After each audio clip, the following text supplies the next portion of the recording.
The stars shimmered silently across the vastness of space as the United Earth Navy starship Ardent drifted near the edge of known territory.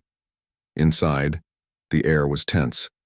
Crew members moved quickly through the metal corridors, their boots echoing against the floor as red lights pulsed along the walls. On the command deck, Captain Lyra Dane stood tall, her eyes fixed on the holographic display in front of her. The calm of deep space had shattered just minutes ago. Alarms screamed. A massive fleet had appeared without warning. 27. Warships sharp and black, shaped like blades cutting through space. They came from beyond the rim, from a sector humanity had barely explored. But they weren't just unknown. They were feared. Whispers had long passed through galactic networks, stories of a species that didn't negotiate, didn't speak, and didn't leave survivors. The name given to them was the Zathar. No one knew what they looked like. All that remained of the civilizations they visited were empty planets and drifting wreckage. Now they had come to human space.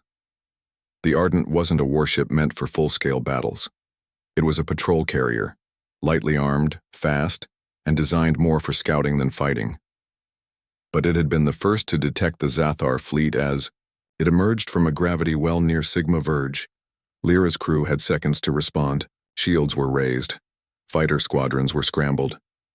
But the Zathar didn't attack right away. They just sat there, waiting, watching.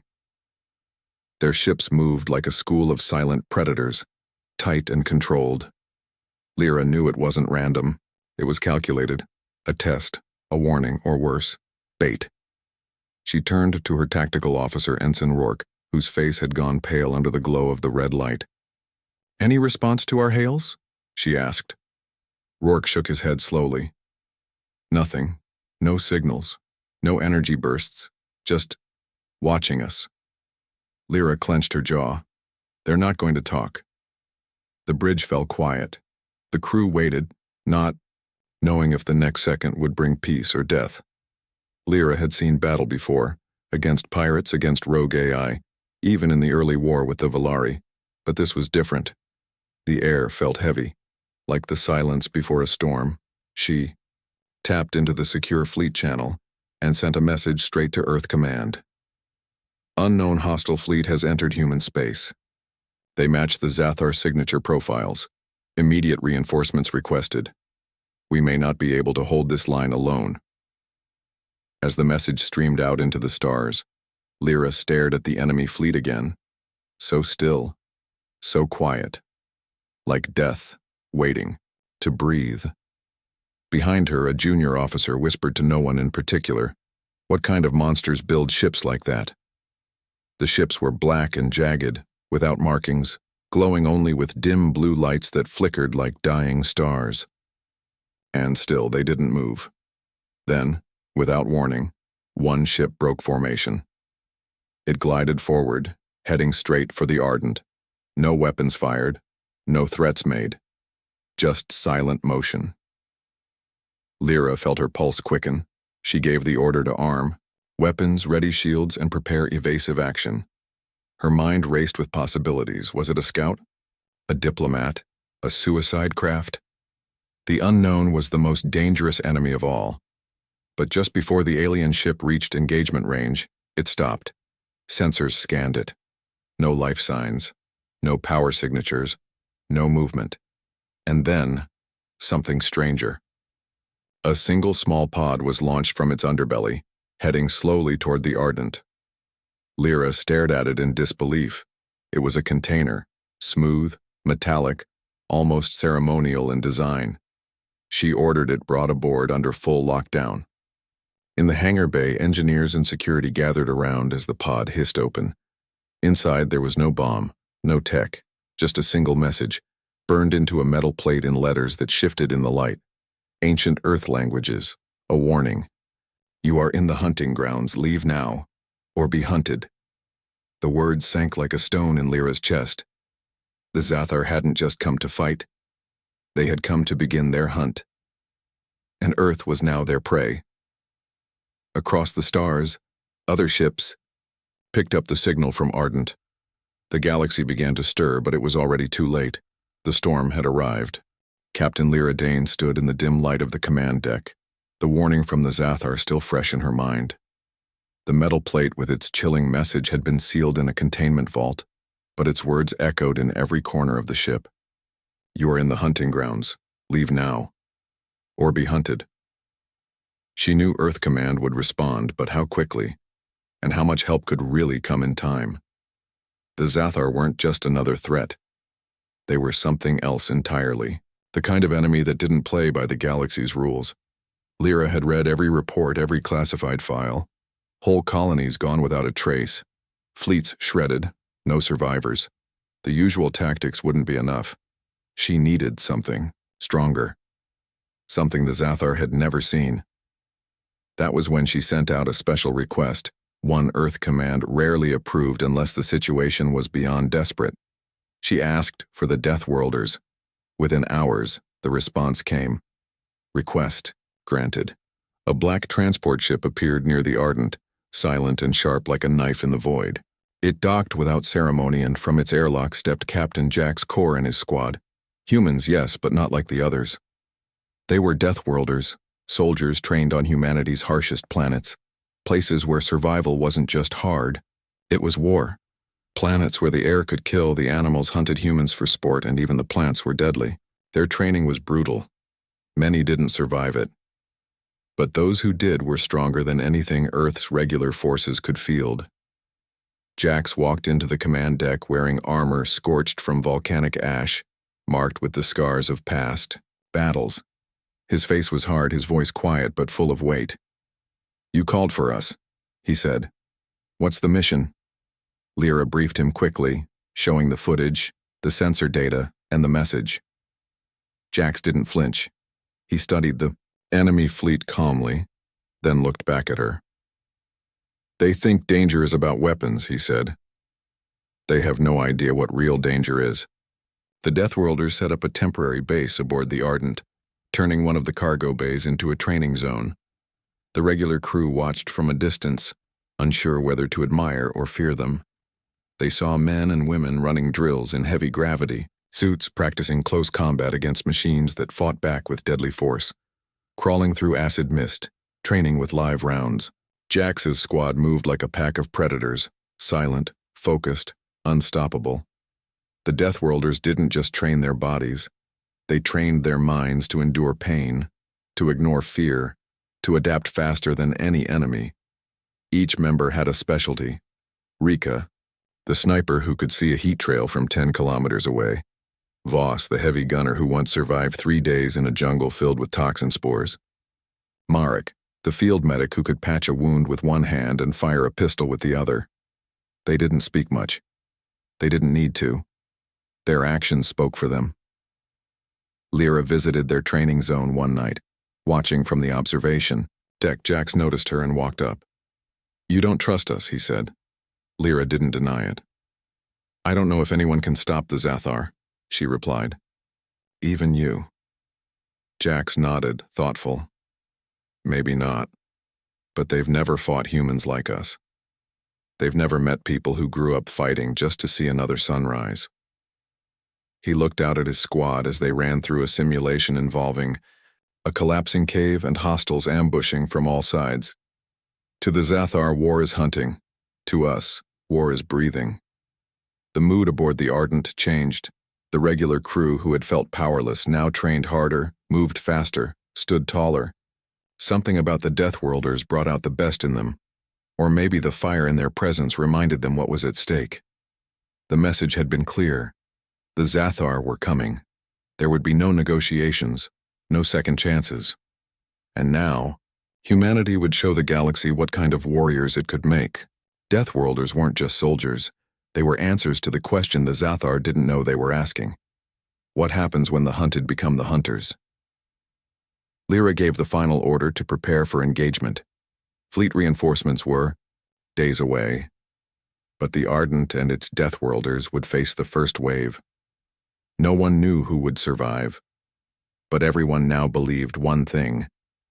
The Zathar thought they knew danger. They were about to learn what it really meant. The blackness of space seemed to press in tighter around the Ardent as the looming Zathar fleet held its silent watch. waiting like shadows before a storm.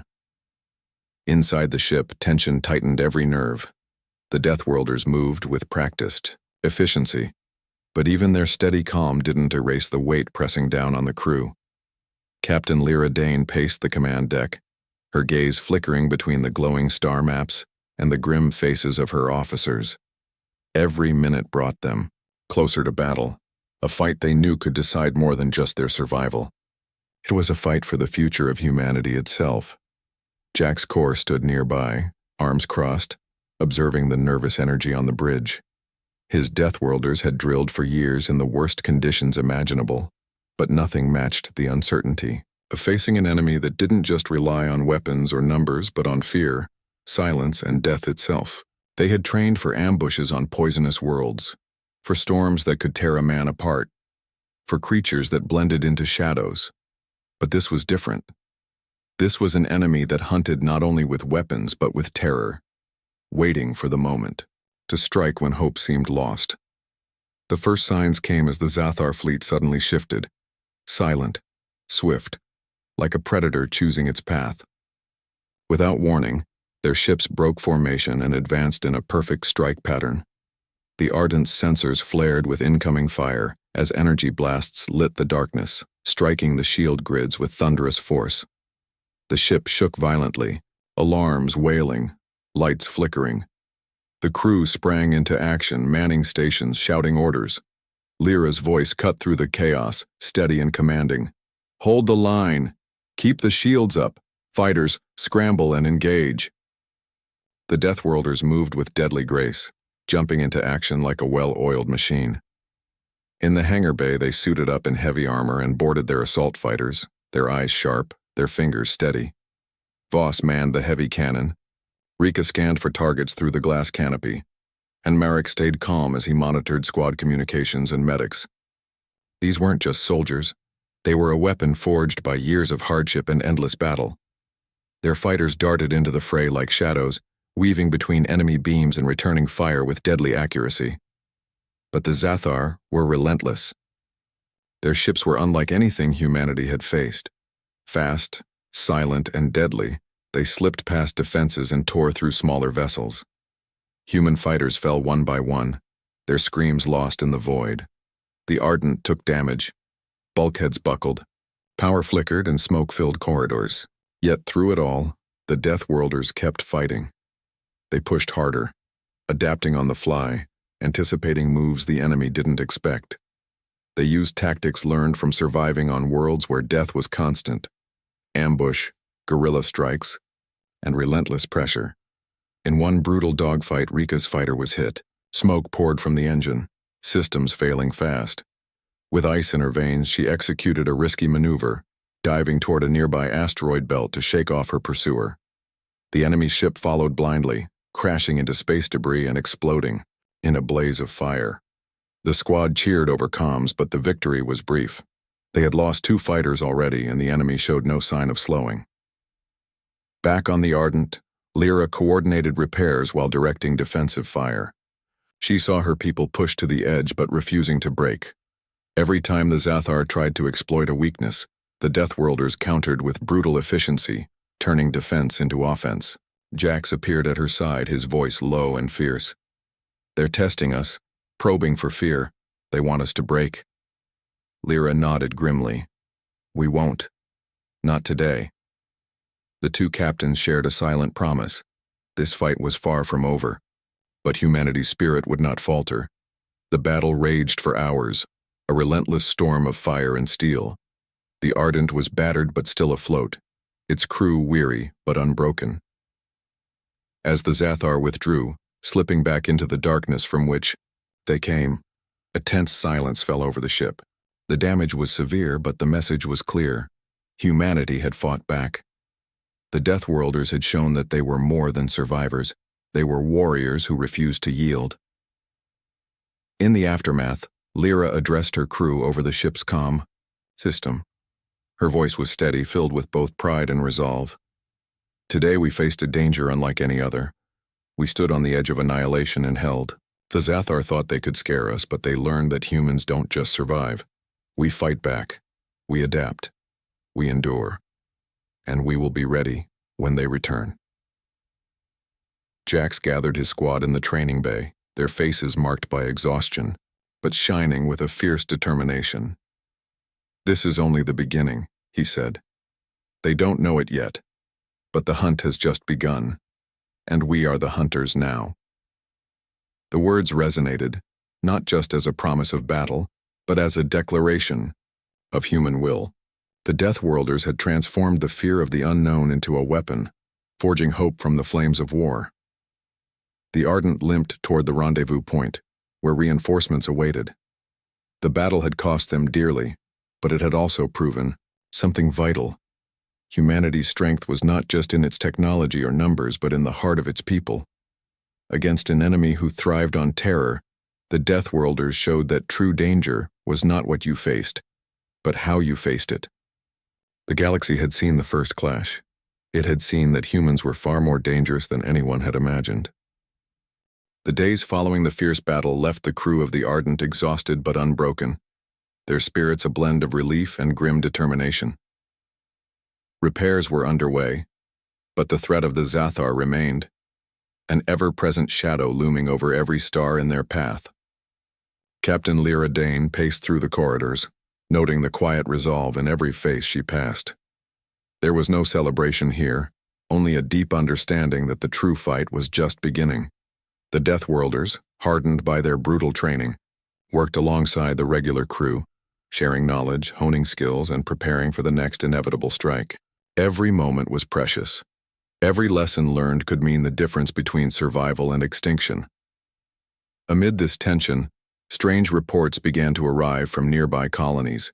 Signals disrupted, outposts abandoned without a fight, eerie silences where once there had been chatter and life.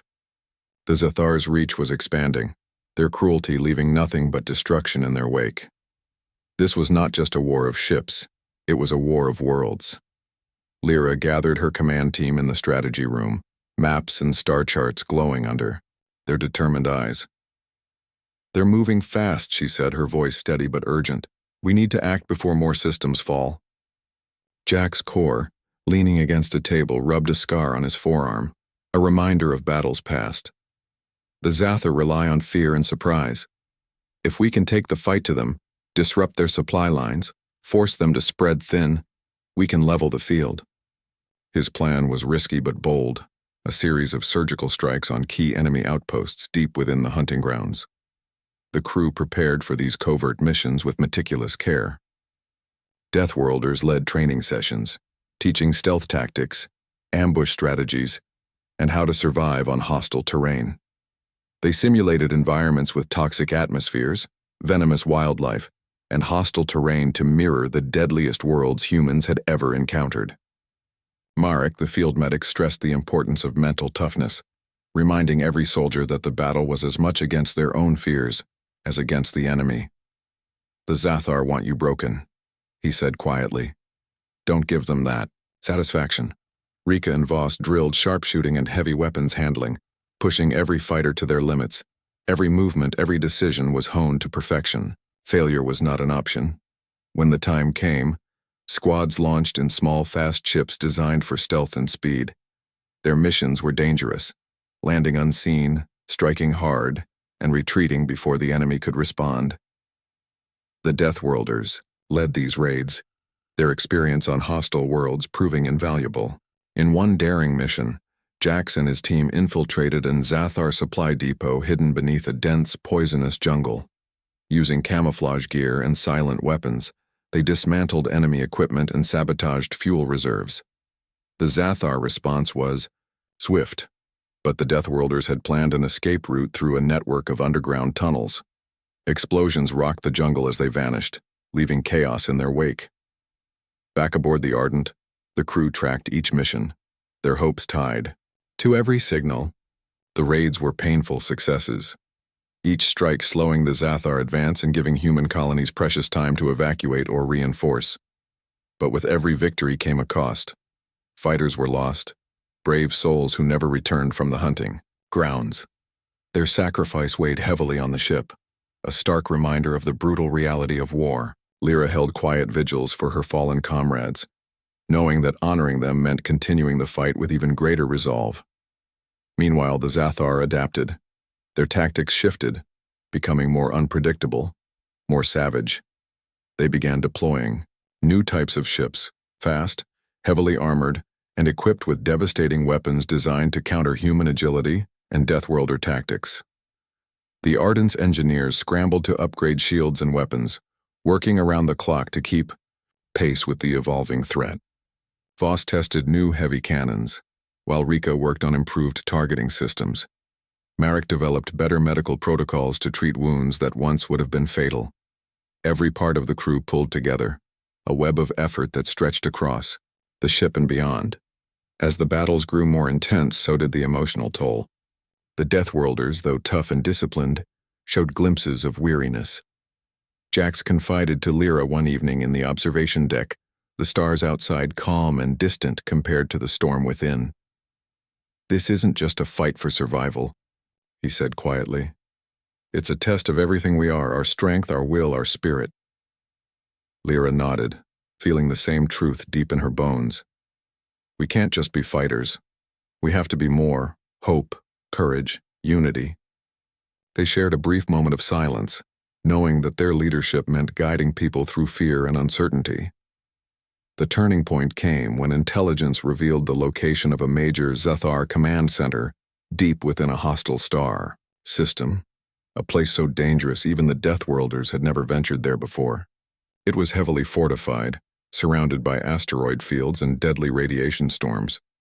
But it was also the heart of the enemy's operation in this sector. Destroying it could cripple the Zathar's ability to coordinate their attacks and buy humanity much needed breathing room. The Ardent's crew prepared for what might be their most daring assault yet. Deathworlders trained harder than ever, pushing through exhaustion and pain. New strategies were drawn, combining space battle tactics with ground assault plans, coordinated strikes that required precision timing and absolute trust. The mood was tense but resolute. This mission was their chance to shift the tide. As the fleet moved toward the target system, a mixture of hope and fear rippled through the crew. They had come so far, but the cost had been high, and the enemy was ruthless. Captain Lyra stood on the command deck looking at the blinking markers on the map. "Whatever happens next," she thought, "we fight as one. We fight for every life lost, every world still burning. They thought they knew danger, but they haven't seen what Deathworlders can do." The stage was set for an epic clash that would test the limits of human strength and courage, where every moment could mean victory or doom. The battle for survival, and for humanity's future, was about to reach a new, brutal level. The Ardent slipped through the shadows of the asteroid belt, its hull scarred but steady, as the crew prepared for the assault on the Zathar command center. The space around them crackled with tension, every sensor scanning for hidden threats. Captain Lyra Dane stood firm on the bridge, her eyes sharp, watching the glowing dots on the star map converge toward the heavily fortified enemy stronghold. This was no ordinary battle. The Zathar command center was a fortress built into a dying star system, surrounded by deadly radiation storms and jagged asteroids that could crush a ship like glass. The very environment was a weapon, designed to discourage any attack. But humanity had no choice. They had to strike before the Zathar spread their terror even further. The Deathworlders were ready, battle-hardened and focused. Jack's Corps led the elite ground squad, their armor reinforced and weapons upgraded for this brutal mission. Every man and woman knew the risks. They trained for hostile worlds, but nothing had prepared them for a battlefield that was part space minefield, part war zone. The plan was precise. The Ardent would hold position just outside the radiation belts while fighters and assault teams slipped through the gaps, striking the enemy before vanishing back into the safety of the ship's defenses. It was a delicate dance between danger and survival. As the assault craft launched, the silence of space was shattered by the roar of engines and the crackle of comms. The Zathar detected their approach immediately, and their defenses sprang to life. Energy beams sliced through the asteroid fields, detonating chunks of rock that threatened to smash the human ships. Fighters dodged and weaved, pilots pushing their skills to the edge as they engaged enemy interceptors.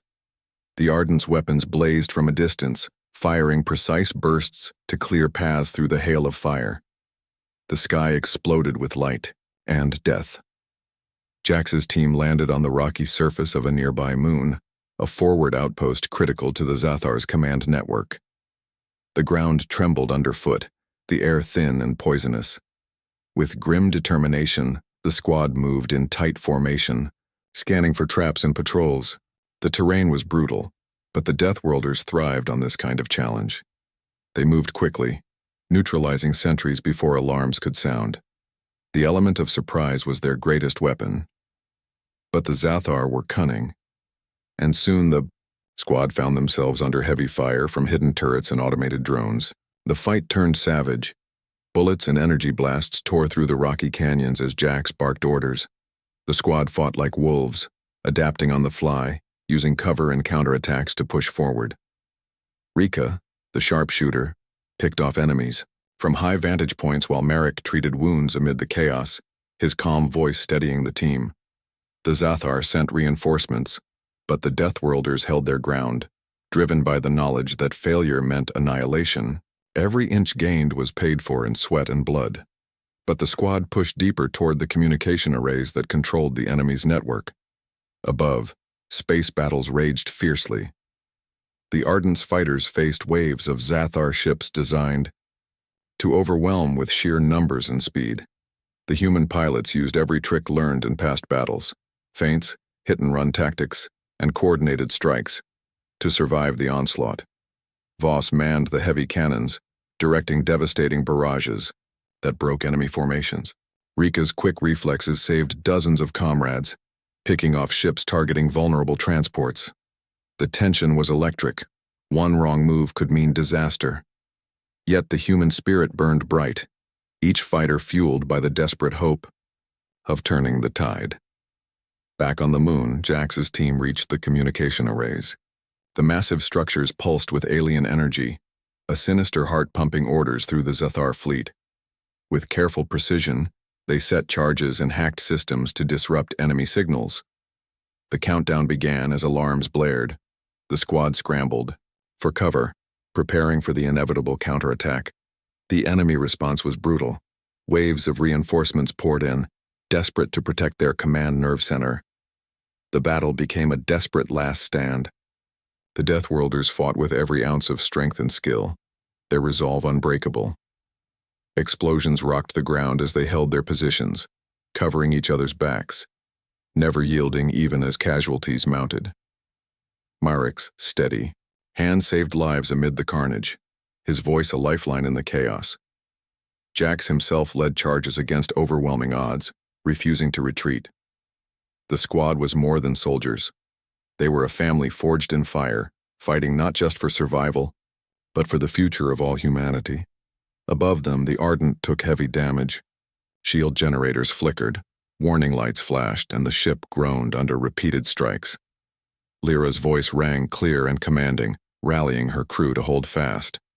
The engineers worked feverishly to patch breaches and stabilize systems. The Ardent was a battered giant, but it would not fall today. Every weapon and every fighter was pushed to the limit to protect the ground assault and maintain a foothold against the Zathar's crushing power. As the charges exploded, sending shockwaves through the communication arrays, a ripple of chaos spread through the Zathar forces. Their coordination faltered, and the disciplined waves of attack began to break apart.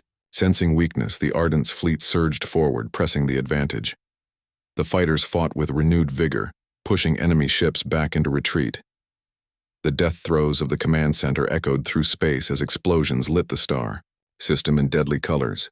In the aftermath, the cost was clear. Many brave souls were lost, and the Ardent bore scars of battle. But the victory was decisive. The Zathar's control was shattered, their advance slowed for the first time in months. On the command deck, Lyra allowed herself a rare moment to breathe, her gaze steady but haunted. The battle had tested every limit, but humanity's heart had shone through the darkness. The Deathworlders had proven that even in the deadliest places, their courage and strength could turn the tide. Jax gathered his surviving squad in the quiet of the infirmary, their faces tired but proud. We faced the worst the galaxy could throw at us, he said quietly, and we stood tall. We showed them that humans don't back down, not from danger, not from death. The room was heavy with emotion, grief for those lost, but also hope. This was more than a fight for survival. It was a fight for respect, for recognition that humanity was a force unlike any other. As the Ardent limped away from the shattered command system, the crew knew the war was far from over. But the message was clear. The Zathar had met their match. The Deathworlders, with their fierce training and indomitable will, had rewritten the rules of the game. They had shown the galaxy that humans did not just understand danger, they mastered it. The battle scars would heal, but the legacy of this fight would echo across the stars for generations to come. The crew of the Ardent barely had time to breathe after the fierce assault on the Zathar command center, before new dangers loomed on the horizon. The shattered enemy fleet had retreated, but intelligence reports revealed something far more terrifying. The Zathar were calling in reinforcements from deep within their territory. Elite warrior clans known as the Vorak. These warriors were infamous for their brutal tactics and near supernatural resilience, bred on a harsh death world that rivaled even the toughest human training grounds. The news spread like wildfire through the Ardent's decks, igniting a tense mix of fear and determination among the crew. Captain Lyra Dane knew that if the Vorak joined the fight, the war would escalate to a deadly new level. Her orders were clear: prepare for the oncoming storm and ensure humanity was ready to face the galaxy's fiercest predators. The Deathworlders were thrust into relentless training, pushing their bodies and minds beyond all limits. Every waking hour was filled with grueling drills, combat simulations, and survival exercises designed to sharpen instincts and build unbreakable teamwork. Jack's Corps, now a battle-hardened leader, worked closely with the squad to refine strategies against the Vorak's known tactics. They studied the enemy's ferocity and adaptability, understanding that raw strength alone would not win the coming fight. The Deathworlders had to be smarter, faster, and more ruthless. Their training ground was transformed into a crucible, with simulated environments mimicking the hostile terrain of the Vorak homeworld, a place of jagged mountains, poisonous swamps, and sudden violent storms. The squad faced countless obstacles designed to test their endurance and force creative problem-solving under pressure. Meanwhile, Captain Lyra coordinated with the fleet's engineers and tacticians to upgrade the Ardent's defenses and weaponry. They scavenged the battlefield for Zathar tech, analyzing alien designs to create hybrid systems that could pierce the Vorak's legendary armor. Ships were retrofitted with new shields and more powerful energy cannons, and fighter pilots drilled endlessly in combat scenarios tailored to counter the Vorak's hit-and-run attacks. The entire fleet buzzed with activity, the tension rising like a storm about to break. The crew knew that their survival depended not just on strength, but on unity and innovation. As the days turned into weeks, the Deathworlders formed bonds stronger than steel. In the cramped quarters of the Ardent, they shared stories of loss and hope, forging a family amid the looming threat. Jax found himself mentoring younger recruits, teaching them not just how to fight, but why they fought, to protect their home, their families, and the fragile spark of humanity that refused to be snuffed out. The emotional weight was heavy, but it fueled their resolve. Every laugh, every shared meal, every quiet moment of reflection was a reminder that they were fighting for something bigger than themselves. When the Vorak finally arrived, their fleet was a nightmare of dark warships, sleek and menacing, moving like shadows across the starfield. The Zathar reinforcements brought a brutality unmatched by anything the humans had faced before. The opening strikes were swift and merciless, aiming to crush the Ardent before it could rally its forces. But the Deathworlders were ready. The fleet responded with fierce resistance, pilots flying with fierce precision, weaving through deadly plasma blasts and asteroids alike.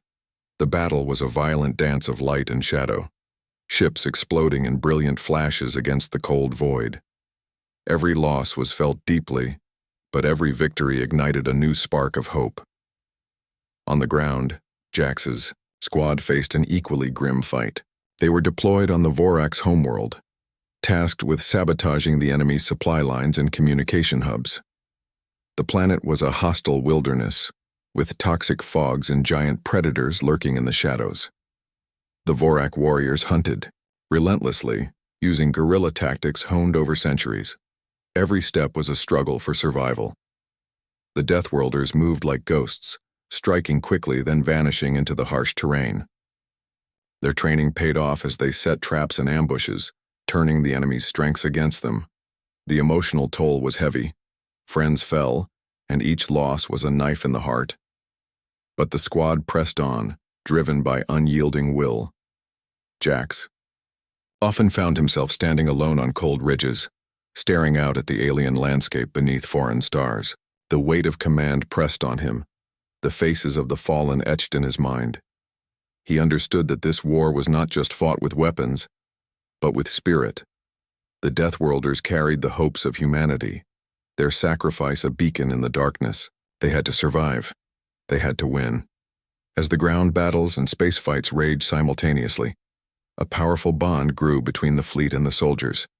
They were no longer separate forces but one unstoppable wave, pushing back against the encroaching nightmare.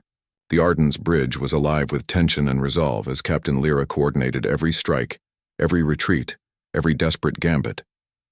The crew operated with a fierce unity, knowing that their fate was intertwined with the brave warriors on the hostile world below. In a climactic moment, the Deathworlders launched a daring assault on the Vorak's central fortress, a jagged citadel carved into a mountain peak, surrounded by deadly storms and razor-sharp cliffs. The fight was brutal and unforgiving. Energy blasts lit the sky as squads battled through endless waves of enemy fighters. Jax led his team with fierce determination, pushing through exhaustion and pain to reach the fortress core.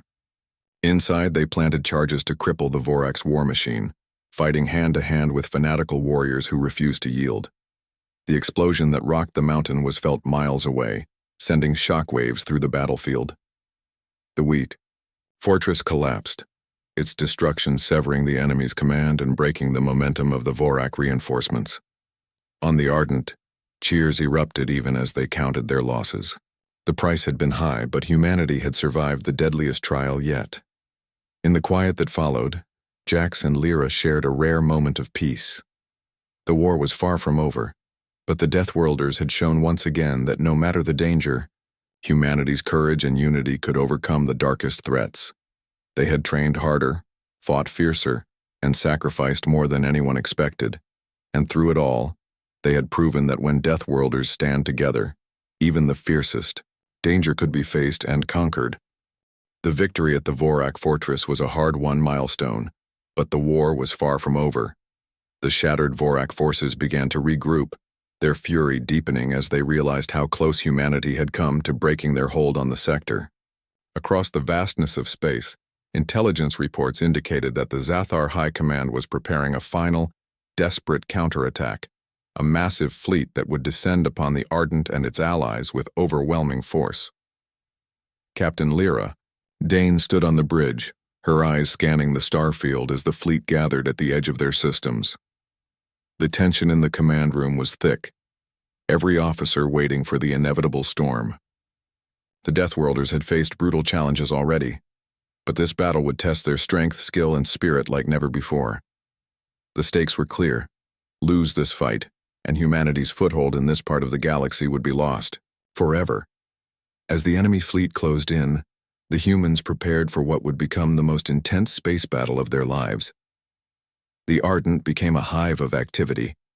Engineers worked feverishly to reinforce shields, upgrade weapons, and repair the damage from earlier skirmishes. Pilots ran through simulations again and again, memorizing enemy patterns and honing their reflexes. The air buzzed with nervous energy, a mix of fear and fierce determination. Captain Lyra gathered her commanders, laying out a bold plan to outmaneuver the larger enemy force by exploiting weaknesses discovered in prior engagements. The strategy was risky, requiring precise coordination and absolute trust in each other, but it was their best chance to survive and strike back. When the battle erupted, the galaxy seemed to hold its breath. Hundreds of ships clashed in a deadly, ballet of laser fire, missile volleys, and evasive maneuvers. The Ardent led the charge, weaving through the chaos with calculated grace. Pilots like Jack's Corps flew at the edge of human capability, their courage pushing them through blistering plasma storms and relentless attacks. The enemy Vorak warriors, fueled by rage and desperation, fought with savage skill, refusing to yield even as their ships were torn apart. Explosions blossomed across the void like deadly flowers, sending shards of metal and light spinning through space. The crew of the Ardent worked in seamless harmony, each knowing their role was crucial in the fight to protect humanity's future. In the midst of the chaos, the Deathworlders demonstrated the strength that had defined them from the start. Their battlefield training and fierce determination allowed them to adapt quickly to the evolving fight. Small fighter groups executed daring flanking maneuvers, targeting the enemy's command ships and crippling their ability to coordinate attacks. Ground forces, still recovering from the brutal campaign on the Vorak homeworld, received urgent orders to prepare for a potential planetary invasion. They were exhausted, wounded, but unbroken, ready to defend the worlds humanity had fought so hard to claim. Amid the maelstrom of battle, moments of raw emotion surfaced. Jax found himself face to face with a Vorak warlord in a desperate boarding action. The fight was brutal and personal, steel clashing against energy blades, each strike fueled by years of hatred and pain. As they battled within the confined corridors of a damaged ship, Jax felt the weight of every loss, every sacrifice his squad had made. But in that moment, his resolve hardened. With a final surge of strength and quick thinking, he defeated the warlord, symbolizing the unyielding spirit of humanity. Meanwhile, Captain Lyra coordinated the fleet's movements with precision, her calm leadership steadying the nerves of everyone around her. She made difficult decisions, ordering sacrifices of smaller ships to protect key assets, redirecting reinforcements at critical moments, and rallying the fleet with unwavering confidence. The battle stretched on for hours with neither side willing to give ground. Fatigue gnawed at the crew, but their will to survive and protect humanity's future kept them fighting fiercely. As the fight reached its climax, the Ardent and its fleet executed a decisive maneuver, striking at the heart of the Zathar command ship. The attack was risky, exposing the lead vessels to devastating counterfire, but it shattered the enemy's command structure and caused chaos in their ranks.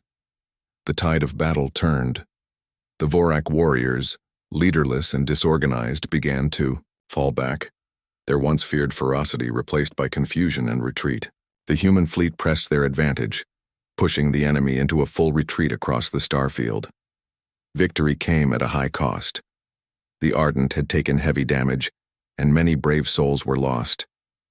The corridors of the ship were quiet but filled with the ghosts of sacrifice. Captain Lyra stood on the bridge, looking out at the stars now calm and silent after the storm. The price had been steep, but humanity had proven it would not be driven out or broken. The Deathworlders had trained for this moment, faced the deadliest dangers, and stood victorious because of their strength, courage, and unshakable unity. In the aftermath, there was no time for celebration. The fleet regrouped, tending to the wounded and repairing what they could. Plans were made for the next phase of the war, knowing the enemy would not give up easily. But the message had been sent clearly across the galaxy. Humanity was not a race to be underestimated. They had faced the galaxy's most brutal warriors and emerged stronger, their spirit unbroken and their will unstoppable. The Deathworlders were no longer just survivors. They were a force that shaped the future of the stars. The final battle had ended, but the scars it left were deep and lasting. The once mighty Zathar forces lay broken, their fleet scattered, and their grip on the sector shattered. Captain Lyra Dane stood on the bridge of the Ardent, her gaze steady, but heavy as she watched the stars beyond. The silence was different now, not the calm before the storm, but a quiet that spoke of hard-won peace. Around her the crew moved with a mixture of exhaustion and relief. They had fought with everything they had, lost many friends, and yet they were still standing. The Deathworlders had proved more than their strength in battle. They had shown the galaxy what true resilience meant. As repair crews worked tirelessly, to restore the ship, and medics tended to the wounded. The Ardent prepared to return to human space, carrying with it the hopes of a people who refused to be broken. The victory was not just military, it was a message that rippled across the stars. Word spread quickly among alien civilizations that humanity was no longer a weak or reckless species to be dismissed. Instead, they were a force that had endured unimaginable hardship, trained harder than anyone, and fought with a fierce will to survive and protect what was theirs. This reputation alone began to reshape alliances and rivalries in the galaxy. Some species reached out with cautious respect, eager to understand the Deathworlders who had stared death in the face and won. Others reconsidered their aggressive plans, now wary of igniting a war with humans who had already proven unstoppable. But the true cost of victory weighed heavily on everyone. Captain Lyra walked through the ship's corridors, her footsteps echoing past quiet rooms where fallen comrades once gathered. Faces of friends lost in battle haunted her mind, their sacrifices a painful reminder of what the fight had demanded. Many of the crew were changed forever, their bodies and minds bearing the marks of war. Yet there was a powerful bond forged in fire, a family united by hardship, and the shared dream of a safer future. This bond would carry them through the difficult days ahead as they rebuilt and planned for the challenges still to come. Back on the command deck, the remaining commanders gathered for a final briefing. Plans to secure the sector and protect human colonies were urgent. Intelligence reports warned of pockets of enemy resistance still active, and rogue factions eager to exploit the chaos. The Ardent's crew knew the war was far from over, but their confidence was stronger than ever. They had faced the worst, survived it, and emerged not just victorious but transformed. New strategies were drafted, emphasizing cooperation with allied species and rapid response to any threat. The human fleet would be vigilant, ready to defend the hard-won peace. Amid these preparations, Captain Lyra found moments to reflect on what the Deathworlders had become. They were no longer just survivors of brutal worlds or fierce battles. They were pioneers shaping humanity's place among the stars, a beacon of strength, hope, and unbreakable spirit. Their training, their grit, and their heart had saved not only their own lives but the future of countless others. The galaxy would remember them as the humans who showed what it truly meant to face danger and never back down. As the Ardent finally set course for Earth, the crew stood ready for the journey home. There was sadness for those left behind and the battles still ahead, but also pride in what they had accomplished. The stars outside the viewport shimmered with the promise of new beginnings, and humanity's story was far from over. The Deathworlders had taught the galaxy a lesson in courage and endurance, one that would echo through time and space. The journey home was filled with quiet determination. The crew knew they had to heal, regroup, and prepare for the future, but they did so with a fire in their hearts that no enemy could extinguish. The legacy of their sacrifice and triumph would inspire generations to come, reminding everyone that, no matter the danger, humanity's spirit could never be broken. The Deathworlders had trained for this moment, and when the galaxy looked back on these dark days, it would see not just a fight for survival, but the rise of a legend.